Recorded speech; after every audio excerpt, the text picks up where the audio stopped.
A couple of the things that all golfers want to do with their irons is stop slicing irons, stop hooking your golf shots, hit the golf ball further, and of course, pure your irons. Today, we're going to give you a very simple golf tip to allow you to do just that. So guys, if you're new here, please make sure you do hit that subscribe button below and throw a like on this video. So many golfers who I see on the driving range or I see when we're playing golf want to hit really nice struck iron shots just like that one. I've got an 8 iron here, we've got a flag out there at 150 yards, and as you can see, this is pretty much where we want to be. Now, how do I do that time after time? How do I make it so I can be consistent? Because being consistent at golf is one of the hardest things in the world. That and having a young baby, but we'll go there a different day. So if I want to make sure I'm striking the ball nice and consistently, one of the things I want to do is make sure I stay down on the golf ball. That doesn't necessarily mean what you might think it means. A lot of people think, oh, if you're going to keep down on the ball, I want to keep my head down. And this is what people get, isn't it, Chris? I want to keep my head down there. Unfortunately, that isn't what we want to do, and you can see that it doesn't give us the consistency of strike. We end up where our friend Gary Martin would be with his 8 iron. So what we actually want to do is make sure that whilst keeping down on that golf ball, we think about the sternum more. So the sternum wants to be nice and consistent, and from here, as I take the club away, you'll see that I'm thinking more about my sequencing to allow me to stay down. You see, if I take this club away as a one-piece movement, I start to stand up and out of it. The club flares behind me, and from here, I haven't stayed down, I've actually gone up. So from the top of the backswing here, I have to do one of two things. I'm probably going to throw everything down at it, and that's where we talk about in the introduction, you might slice your irons. So that would look a little bit like this.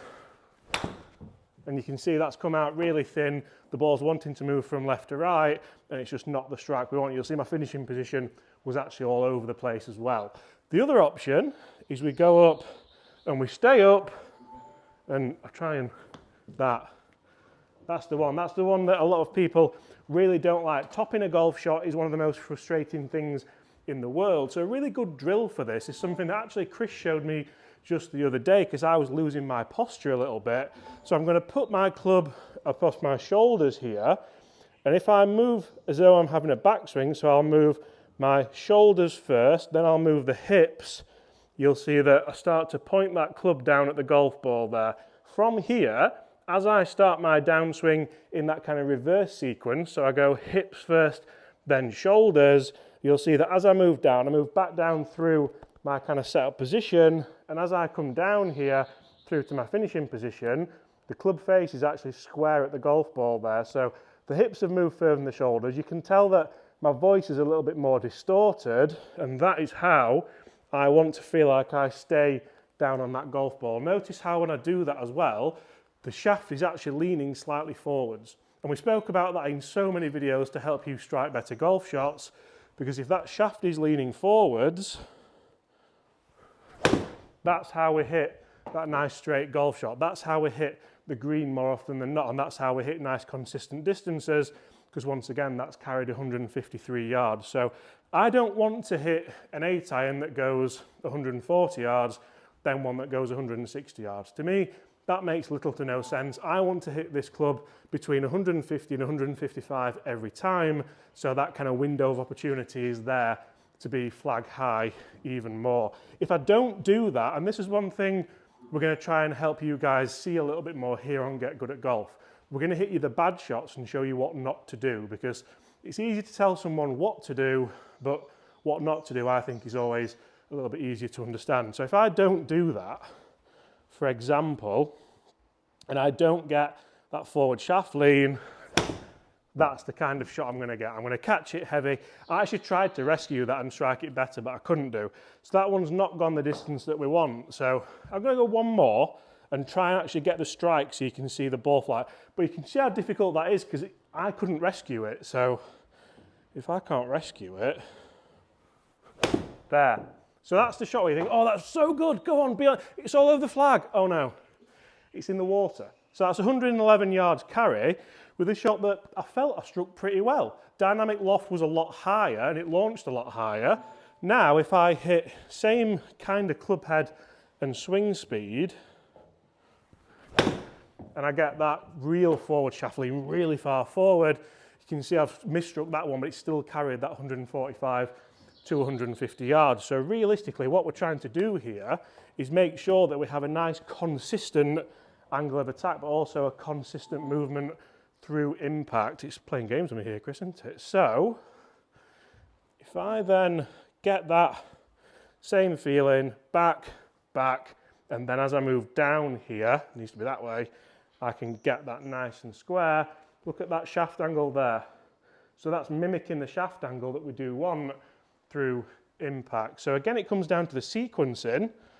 So I get shoulders, hips, hips, shoulders. And once again, look how I'm in that finishing position.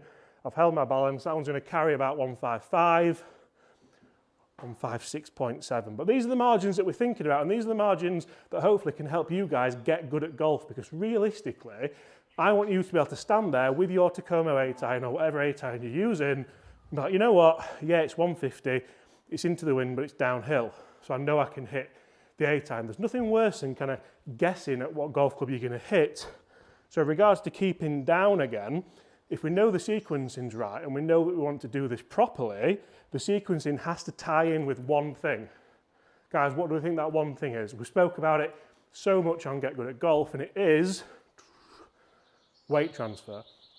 We need to make sure that the sequencing and the rotations we get tie into transferring that weight or that mass or that pressure, whatever you want to call it, from the right side to the left side here, because I can do the right sequencing, but if I hang back, that's once again when we give you too much dynamic loft, and that's the shot we hit there.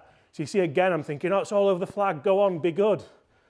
We've carried the water this time, but it's still in that forward bunker. So realistically, as long as I'm transferring my weight and I've got that nice sequence through the shot. So if I was going to throw a ball here, so if I was going to throw a ball at you now, I would never go like this. I would always open up, wind the body up, the lower body would lead first, the hips would lead first, then the upper body, then the release. So it's the same thing here. It's lower body, upper body, release, and you can see that that's projecting towards my target there every single time. And whenever you teach juniors, it becomes a lot more simple, because you think, right, so if I'm teaching a kid how to throw a ball, they almost get it straight away, like skipping a stone or anything like that. As soon as we think about the golf swing, it becomes a little bit more difficult. It becomes a little bit more like, oh, well, this is the hardest sport in the world, so it has to be difficult.